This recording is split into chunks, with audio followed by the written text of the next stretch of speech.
Question है the expression in the bracket 1 minus 2 sin square theta into cos square theta into in other bracket cot theta plus 1 into cos theta divided by in the bracket sin to the power 4 theta plus cos to the power 4 theta into in other bracket 1 plus tan theta into cosec theta minus 1 where theta is greater than 0 degree and less than 90 degree equals।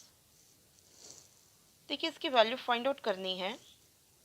तो मुझे क्या दिख रहा है कि यहाँ पे मैं पहले मैक्सिमम जितनी चीज़ें काट सकती हूँ इस फ्रैक्शन में काट लूँ, फिर जो फाइनल मिलेगा मुझे वैल्यू उसको फिर -1 करूँगी और उसके बाद जो वैल्यू आएगी वही इनमें से कोई ऑप्शन होगा। और ऑप्शन भी कोई हैवी नहीं दिख रहा है, तो इससे ये भी क्लियर हो जाता है कि हम मैक्सिमम चीज़ें आपस में कटनी हैं।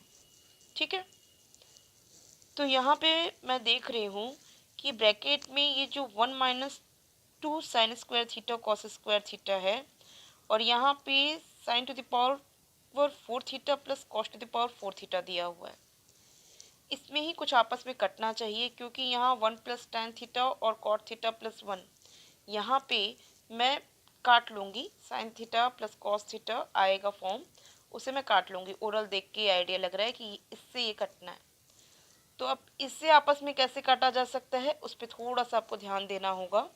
वो ये कि यहाँ देख रहे हैं 2 into sine square theta into cos square theta बना है minus 2 into sine square theta into cos square theta और यहाँ है 1।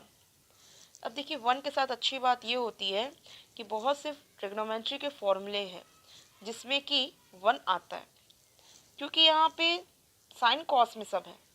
इस वजह से मैं 1 को साइन और कॉस के अकॉर्डिंग ही कन्वर्ट करूँगी। Means sine square theta plus cos square theta equal to 1 होता है, तो मैं लिख सकती हूँ 1 की जगह sign square theta plus cos square theta. ठीक, लेकिन 1 की जगह अगर मैं लिख भी देती हूँ sign square theta plus cos square theta तो भी तो मुझे कुछ खास फ़ायदा नहीं मिलता है, क्योंकि sign square theta plus cos square theta -2 sign square theta cos square theta bracket में मिलेगा और इससे कुछ कटने वाली चीज़ तो दिखाई नहीं दे रही है। हाँ, लेकिन आपको एक चीज़ समझ में आ रही होगी कि 1 का स्क्वायर करते हैं उसकी वैल्यू भी 1 ही होती है। इसका मतलब कि sign square theta plus cos square theta का स्क्वायर भी करेंगे तो भी तो वो 1 के इक्वल ही आएगा। तो मैं 1 की जगह लिख सकती हूँ sign square theta plus cos square theta का होल स्क्वायर। इससे देखिए क्या फ़ायदा हो रहा है। इससे ये sign to the power 4 theta plus cos two the power 4 theta ये मिल रहा है। Sign to the power 4 theta plus cos two the power 4 theta plus 2 sign square theta into cos square theta. जब आप यहाँ पे sign to the power 4 theta plus cos two the power 4 theta देखे थे तभी आपको ये आइडिया लगा लेना था कि यहाँ पे मुझे 1 की जगह 1 स्क्वायर रखना चाहिए जो कि sign square theta plus cos square theta का होल स्क्वायर होगा। और यहाँ से क्या हुआ, यहाँ से आपको जो 1 की वैल्यू मिल गई ये, और यहाँ पे साथ में ब्रैकेट में क्या दिया है -2 sign square theta into cos square theta. तो जब -2 sign square theta into cos square theta करूँगी तो इससे ये कट जाएगा और आपको फाइनल वैल्यू क्या मिल जाएगी sign to the power 4 theta plus cos two the power 4 theta, और जो कि ये डिनोमिनेटर के इस फैक्टर के बराबर है। मतलब ये जो ब्रैकेट में वैल्यू दिया है इसके इक्वल है। मीन्स इससे ये कट जाना है। ओवरऑल आपको इससे ये वैल्यू कट गई। बचा क्या, बचा एक ब्रैकेट में cot theta plus 1 into cos theta divided by 1 plus tan theta into cosec theta -1। अब इसे सॉल्व करना है। तो देखिए कॉट थीटा प्लस 1 और 1 प्लस टैन थीटा को जब मैं देखती हूँ तो मुझे कॉट थीटा अपने आप में क्या दिखाई देता है cos theta upon sine theta, जिसे मैं लिख सकती हूँ, मतलब कॉट थीटा प्लस 1 को मैं लिख सकती हूँ cos theta plus sine theta upon sine theta. ये मैं कॉट थीटा प्लस 1 को लिखी। अब मैं 1 प्लस टैन थीटा को लिखूंगी तो क्या लिखूंगी, लिखूंगी cos theta plus sine theta upon cos theta. Tan theta की जगह मैंने लिख दिया sine theta upon cos theta और ये आपको मिल गया।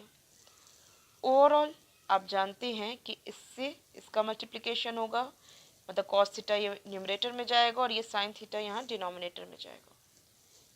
ठीक है, तो फाइनली क्या होगा, ये इससे कटेगा और आपको मिल जाएगा cos theta upon sine theta. तो कॉस थीटा किसके साथ मल्टीप्लाई हो जाएगा, कॉस थीटा ये कॉस थीटा के साथ मल्टीप्लाई हो जाएगा। अब ये यहाँ पे क्या है, कोसेक थीटा है, कोसेक थीटा साइन थीटा के साथ मल्टीप्लाई हो जाएगा।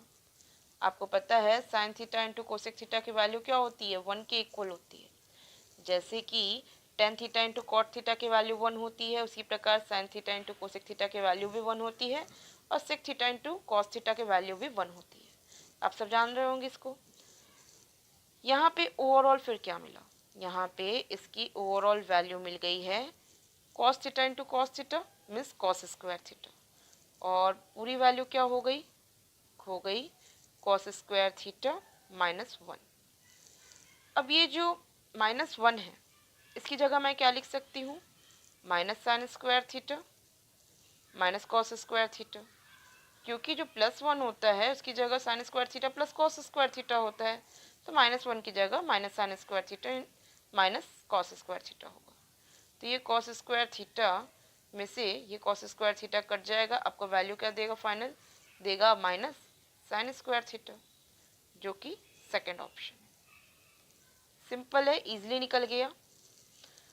अब आप इसकी वैल्यू दूसरे तरीके से भी फाइंड आउट कर सकते हैं। ये तो तरीका जो मैंने आपको बताया ये सिस्टमेटिक तरीका है और एक्चुअल में बहुत इजी भी है। आप इसे सेकंड्स में वैल्यू फाइंड आउट कर पाएंगे अगर आप इस पर ओरल वर्क करें तो। मैंने तो काफ़ी डिटेल में एक्सप्लेन किया है आपको, इस वजह से इतना टाइम लिया है, नहीं तो इस क्वेश्चन को देख के जस्ट लग रहा है कि इसको ओरल वर्क करके कुछ ही सेकेंड में इसकी वैल्यू फाइंड आउट की जा सकती है। वैसे इसे वैल्यू पुटिंग के हेल्प से भी फाइंड आउट किया जा सकता है। तो देखिए वैल्यू पुटिंग अगर करना है तो यहाँ पे ऑप्शंस में मैं देख रही हूँ तो मुझे लगता है कि 45 डिग्री यहाँ पे इजीली अप्लाई किया जा सकता है। आप जान रहे होंगे 0 डिग्री के बाद 45 डिग्री ही ऐसा है एंगल जो वैल्यू पुटिंग में इजी वे में वैल्यू फाइंड आउट करके देता है, क्योंकि यहाँ पे 45 डिग्री रखने पे सबकी वैल्यू डिफरेंट दे रहा है, इस वजह से वैल्यू पुटिंग अप्लाई की जा सकती है और इसकी वैल्यू फाइंड आउट किया जा सकता है, तो वहाँ से भी निकल जाएगा। लेकिन फिर भी मैं जो सिस्टमेटिक तरीके से आपको सॉल्यूशन कराई हूँ, मुझे जहाँ तक लगता है कि ये वैल्यू पुटिंग से भी ज़्यादा जल्दी वैल्यू फाइंड आउट करके देगी अगर आप इसे ओरल करेंगे तो। नहीं तो फिर वैल्यू पुटिंग रखिए और वैल्यू पुटिंग में 45 डिग्री का इस्तेमाल करिए, वही बेटर होगा आपको इसकी वैल्यू फाइंड आउट करने के लिए। आई होप सबको क्लियर है। किसी को कोई डाउट लग रहा है तो आप मुझे कमेंट बॉक्स में दीजिए, या आपके अपनी कोई आपको जैसे कोई डाउट अपना कोई डाउट है ट्रिग्नोमेट्री को लेकर के तो भी आप मुझे पूछ सकते हैं कमेंट बॉक्स में, मैं क्लियर करूँगी। अब मैं नेक्स्ट क्वेश्चन पे चलती हूँ। क्वेश्चन है the expression in the bracket tan theta plus cot theta